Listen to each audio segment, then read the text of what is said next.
Vous avez probablement déjà remarqué ce phénomène inhabituel qui vous arrive plus souvent que vous ne pouvez le compter. Cette sensation d'être au bon endroit, avec les bonnes personnes, en train de faire ce qui devrait théoriquement être agréable. Mais à l'intérieur, tout en vous implore que cela se termine rapidement. Alors que les visages autour de vous s'illuminent, s'animent, se renforcent à chaque nouvelle interaction, le vôtre s'éteint peu à peu, de manière presque imperceptible. Personne ne le remarque, vous-même ne le remarquez pas toujours, mais à l'intérieur, comme si un robinet avait été ouvert dans votre âme, quelque chose commence à s'écouler et vous laisse vide. Ce qui devait être un moment de joie, d'échange, de célébration, se termine souvent comme une sorte de deuil silencieux, comme si quelque chose avait été perdu et que vous ne saviez même pas nommer quoi. Et là, dans le silence du retour à la maison ou dans les longues minutes passées à regarder le plafond à la fin de la nuit, une question murmure « Pourquoi suis-je ainsi? Pourquoi tout cela me vide-t-il de cette manière? Pourquoi ce qui nourrit les autres semble-t-il m'épuiser complètement ?» Mais peut-être que cette question est erronée dès le départ.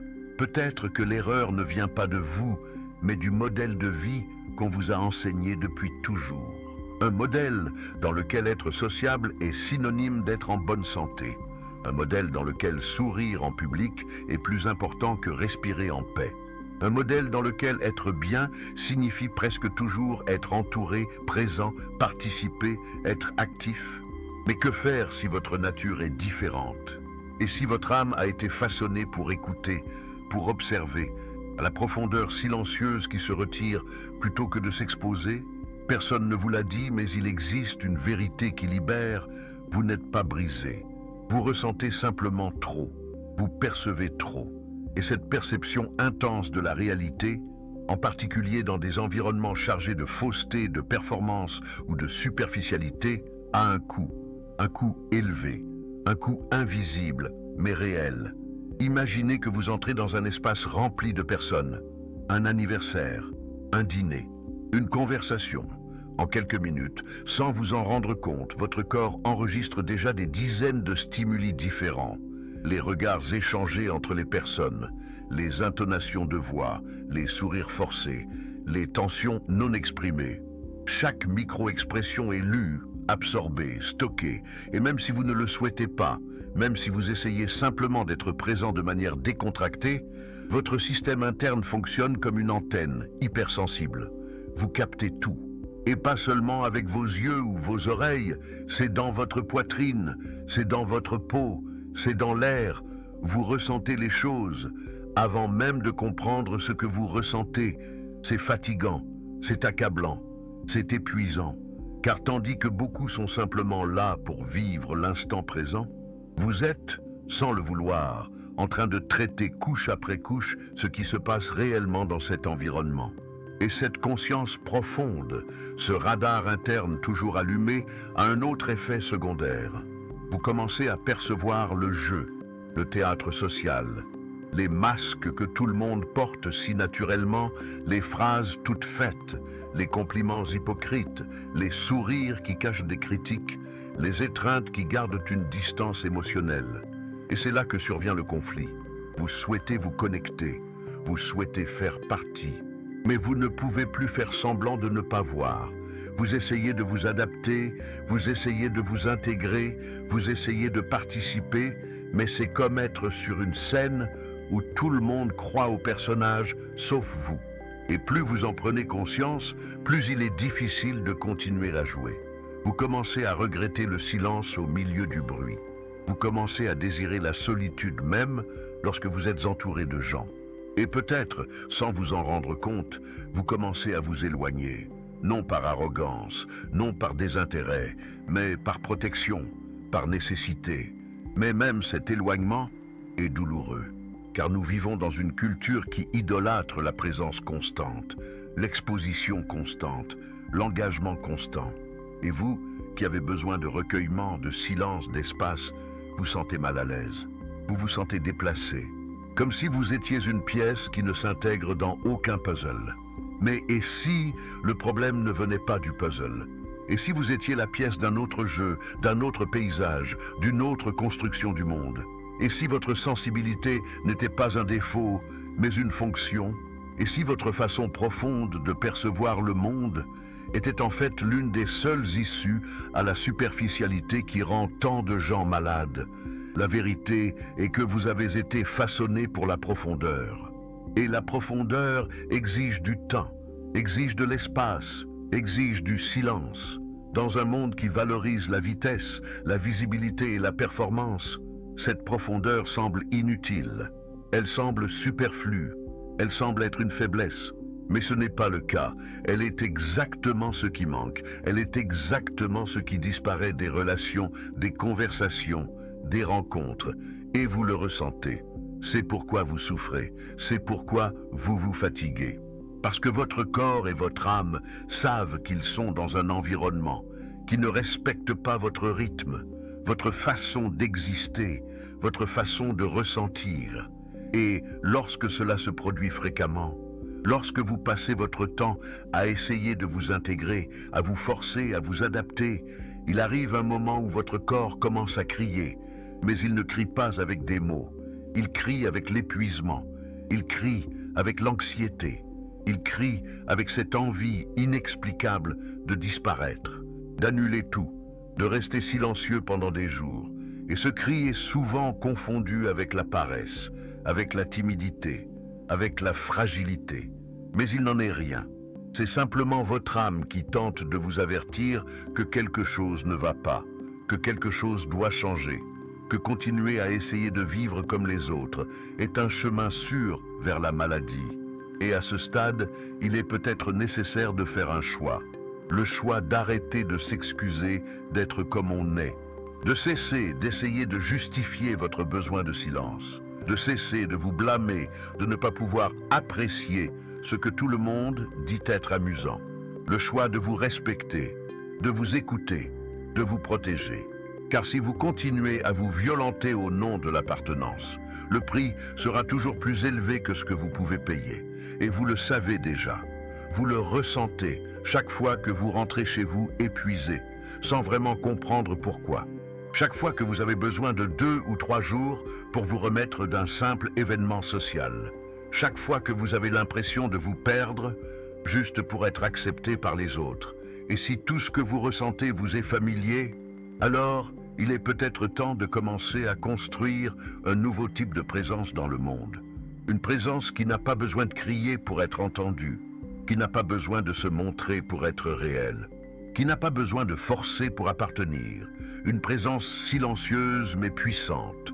Une présence qui commence par la simple mais révolutionnaire décision d'être soi-même, même lorsque le monde entier semble ne pas comprendre ce que cela signifie. Au fait, dites-moi une chose, avez-vous également l'impression de devoir vous cacher parmi les autres, comme si vous jouiez un rôle pour être accepté? Avez-vous déjà ressenti cette fatigue invisible? Comme si votre énergie était drainée simplement parce que vous vous trouvez dans un environnement social. Si cela vous parle, écrivez dans les commentaires « Je voudrais simplement être vraiment compris ». Vous pouvez copier-coller tel quel. Votre commentaire peut être le premier pas vers le soulagement et peut également aider d'autres personnes à se sentir moins seules dans ce processus. Ici, vous pouvez exprimer ce que vous ressentez. Ici, vous êtes écouté. La plupart des gens ne comprendront jamais ce que signifie être entouré de voix, de rires et de conversations, et pourtant se sentir écrasé à l'intérieur, non pas par manque de sociabilité, mais par excès de perception, parce que vous absorbez tout. Ce qui semble être une soirée ordinaire entre amis peut être pour vous un séisme émotionnel silencieux. Chaque phrase passe par votre filtre interne de cohérence. Chaque geste vous en dit plus qu'il ne le devrait. À chaque silence gênant entre les mots vous livre un récit caché que personne autour de vous ne semble remarquer. Et cet excès de sentiments, de vision, d'interprétation, qui n'est pas un choix, mais un trait de caractère, vous coûte cher, même si vous ne savez pas comment le nommer.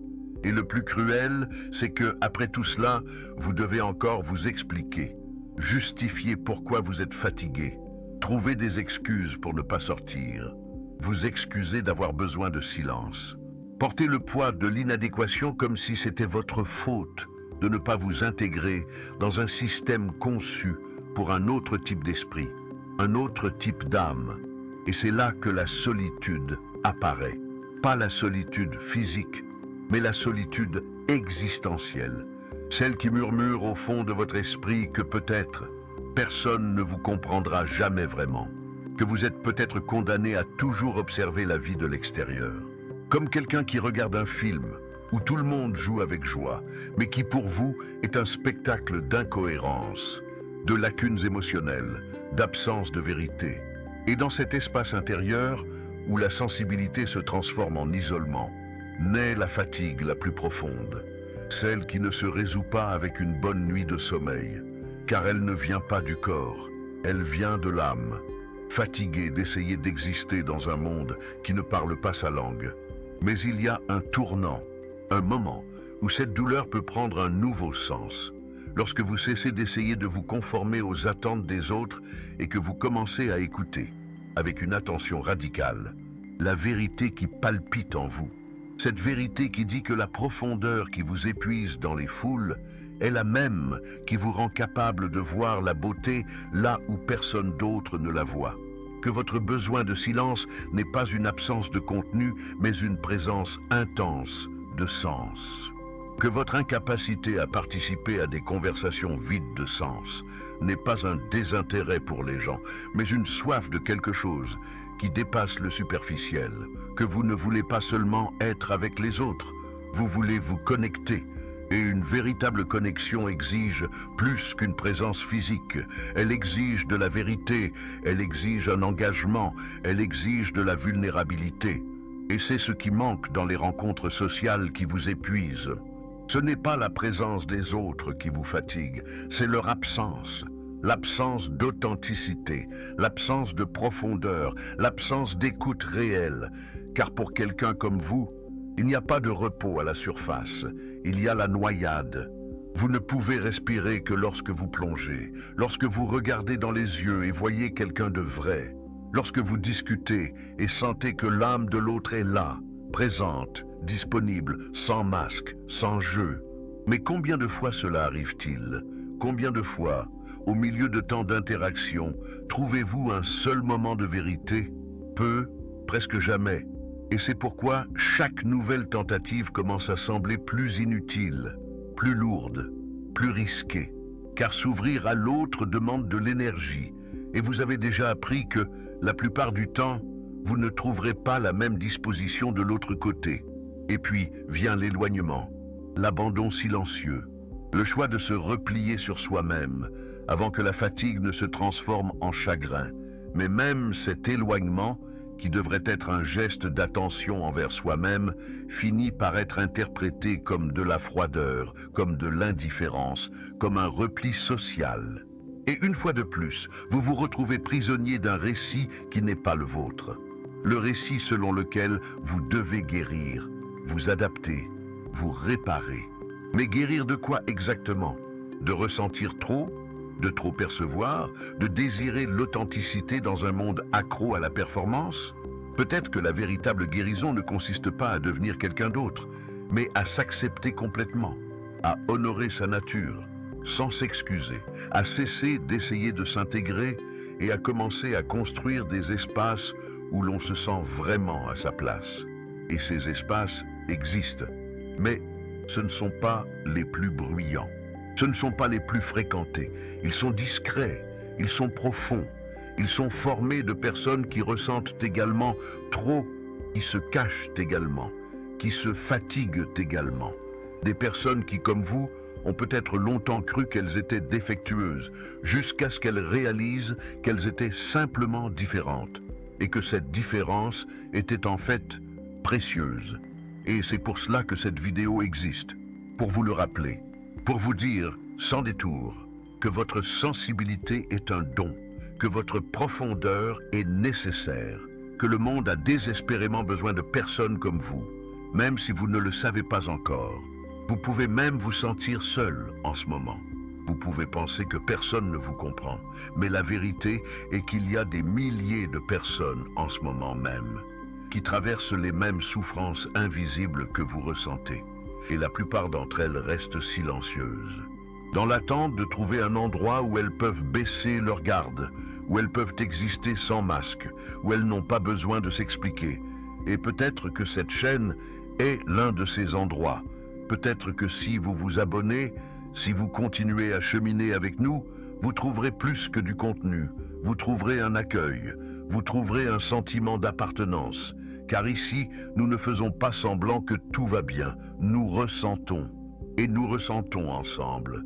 Vous méritez cela, un espace où la profondeur n'est pas censurée, où la sensibilité est célébrée, où l'âme peut respirer. Alors, si cette vidéo vous a touché d'une manière ou d'une autre, si vous vous êtes reconnu dans certains de ces mots, si vous avez senti, ne serait-ce qu'une seconde, que quelqu'un vous comprenait enfin, inscrivez-vous à la chaîne, sans précipitation, sans obligation, seulement si cela vous semble pertinent. Ici, vous êtes le bienvenu tel que vous êtes. Peut-être que le plus difficile dans tout cela n'est pas de ressentir trop, mais de vivre dans un monde où cela est considéré comme une erreur, où les personnes sensibles sont qualifiées de fragiles, où ceux qui se replient sur eux-mêmes sont étiquetés comme antisociaux, où la profondeur est confondue avec la dépression, et où l'introspection est diagnostiquée comme un manque de vie. Mais si toutes ces interprétations étaient erronées, et si votre façon d'être était en réalité une manière plus silencieuse, mais non moins légitime, d'être vivant. Viktor Frankl disait que l'être humain n'est pas à la recherche du plaisir ou du pouvoir, mais plutôt du sens. Et peut-être que votre façon de ressentir le monde si intensément est précisément cette recherche de sens qui se manifeste dans chaque cellule de votre corps. Vous ne pouvez pas feindre l'enthousiasme là où il n'y en a pas. Vous ne supportez pas de rester dans des environnements où tout semble superficiel, automatique, répété.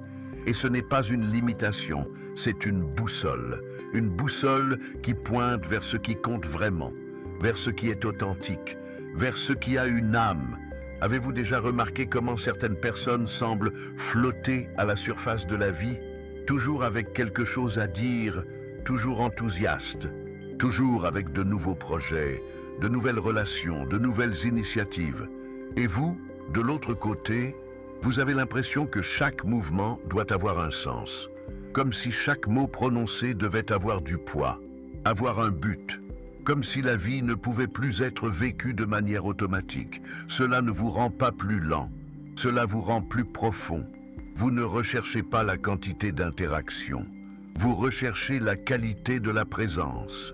Vous ne recherchez pas seulement de la compagnie, vous recherchez une connexion. Vous ne recherchez pas seulement des réponses, vous recherchez une écoute.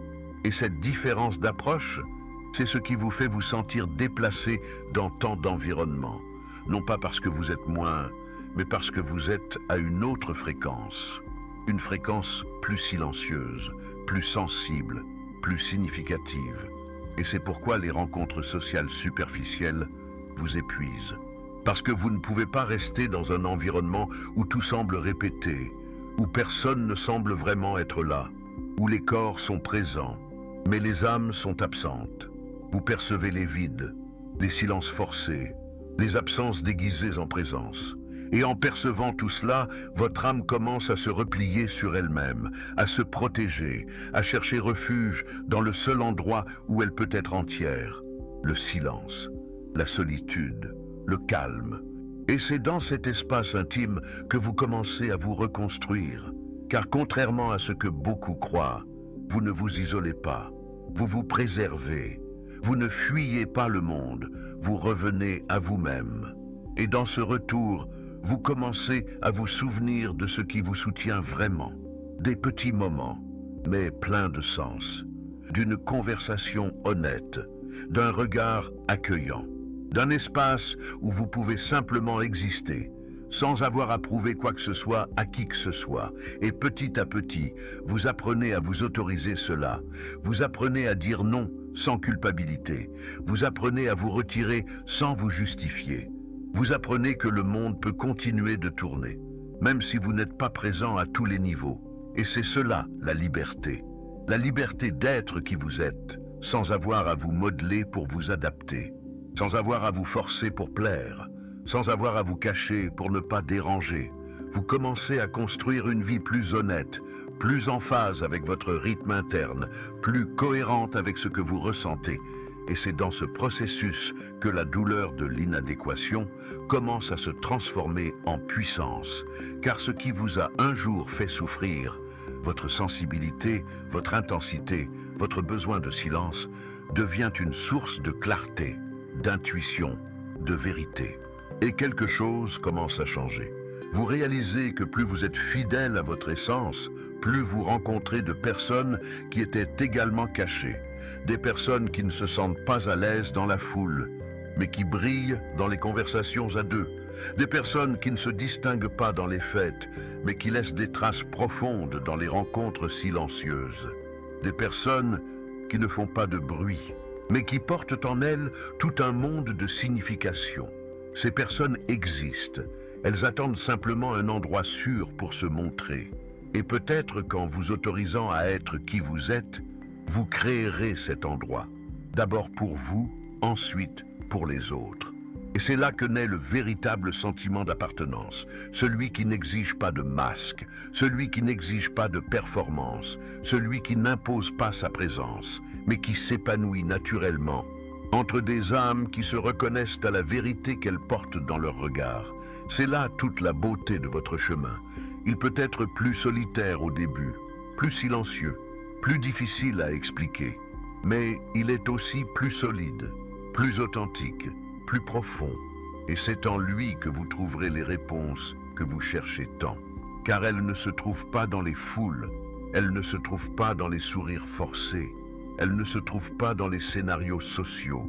Elles se trouvent dans le calme, dans l'écoute intérieure, dans le courage de rester fidèle à ce que vous ressentez, même lorsque tout autour de vous indique le contraire. Et ce courage, une fois éveillé, transforme tout. Il transforme la façon dont vous interagissez. Il transforme les espaces que vous occupez. Il transforme les liens que vous construisez. Et surtout, il transforme la relation la plus importante de toutes, celle que vous entretenez avec vous-même. Alors, la prochaine fois que vous vous sentirez aspirer de l'intérieur, lors d'une rencontre sociale, respirez profondément. Reconnaissez ce qui se passe et choisissez de vous respecter. Partez si nécessaire. Restez silencieux si nécessaire. Dites non quand c'est honnête. Accordez-vous le droit d'exister sans vous justifier. Et souvenez-vous, vous n'êtes pas seul. Vous pouvez avoir l'impression de l'être. Vous pouvez avoir l'impression d'être le seul. Mais il existe des milliers d'autres âmes comme la vôtre. Et plus vous vous autoriserez à être qui vous êtes, plus il vous sera facile de les trouver. Car l'authenticité reconnaît l'authenticité. La profondeur attire la profondeur. La vérité attire la vérité. Vous n'êtes pas brisé, vous êtes éveillé. Et cela, en soi, est déjà un miracle. Un miracle qui doit être protégé, cultivé et partagé. Car le monde en a besoin. Il a besoin de plus de personnes qui ressentent, qui comprennent, qui se soucinent. Des personnes comme vous. Des personnes qui n'acceptent plus de vivre à moitié, qui ne se satisfont pas du superficiel, qui savent que pour que la vie vaille la peine d'être vécue, elle doit être vécue avec présence, avec sens, avec vérité. Et si vous êtes arrivé jusqu'ici dans cette vidéo, si ces mots ont touché quelque chose en vous, c'est parce que cet appel vit en vous depuis longtemps. Et peut-être que maintenant, vous êtes prêt à l'entendre vraiment. La vie ne cessera de vous offrir des distractions, des fêtes, du bruit, des scènes, mais vous pouvez, chaque jour, choisir où vous mettez votre énergie. Vous pouvez choisir le silence plutôt que le bruit, la vérité à la performance, la solitude à la foule. Et en faisant ces choix, même s'ils semblent insignifiants, vous construirez une vie plus en accord avec votre essence. Une vie avec moins d'épuisement et plus de présence, avec moins d'obligations et plus de liberté, avec moins d'apparence et plus de sens. Si cette vidéo vous a fait vous sentir plus léger, plus compris, plus en paix, Partagez-la avec quelqu'un qui a également besoin d'entendre cela. Parfois, une seule phrase peut ouvrir une porte en quelqu'un. Et si vous souhaitez continuer à cheminer avec nous, inscrivez-vous ici, sur la chaîne. Ici, vous avez l'espace pour être qui vous êtes. Sans masque, sans précipitation, sans bruit. Seulement la vérité.